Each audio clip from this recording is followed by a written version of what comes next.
अकोला शहरात नाथसिद्ध साधना या पुस्तिकेचा प्रकाशन सोहळा पार पडला। मानवाची चेतना जर उच्च कोटीची असेल तर निसर्ग सुद्धा भरभरून देतो। त्यामुळे नाथसिद्धी साधना ही पुस्तिका देवघरात ठेवून रोज त्याच्या दर्शनाने सुद्धा जीवनात चैतन्य नांदते असं प्रतिपादन योग गुरु मनोहर इंगळे यांनी केलं। जिल्हा कारागृह अधीक्षक डी.बी. पाटील यांनी शिवतेज प्रतिष्ठान कार्याचे कौतुक करून ज्यांची मानसिकता खालावलेली असते अशा बंदिवानांच्या जीवनात या पुस्तकाने प्रेरणा निर्माण केली असे उद्गार सदर पुस्तिकेचे द्वितीय पुष्प प्रकाशन प्रसंगी त्यांनी काढले।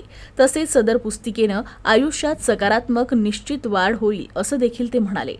गजानन महाराज प्रगट दिनानिमित्त महाराजांच्या प्रतिमेचं आणि गुरु गोरक्षनाथ प्रतिमेचं पूजन आणि जिल्हा कारागृह अधिकारी डी.बी. पाटील तसेच बसंचलोन मिश्रा, रामनवमी उत्सव समिती अध्यक्ष रामप्रकाश मिश्रा, बी.एस. देशमुख, योग गुरु मनोहर इंगळे, बी.यू. इंगळे, अनुराधा इंगळे, इंदुताई देशमुख यांनी पूजन आणि महाआरती केली।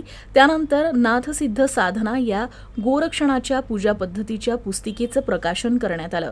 कार्यक्रम यशस्वीतेसाठी जसवंत सिंग मल्ली, अतुल पळसपागर, शंकर सिंग कुंडलवार, शशिकांत ढोमणे, शिवतेज इंगळे, अनुराधा इंगळे, वंदना तायडे, अरुणा धुमाळे, अनिता वरघडे, सुषमा गावंडे यांनी प्रयत्न केले।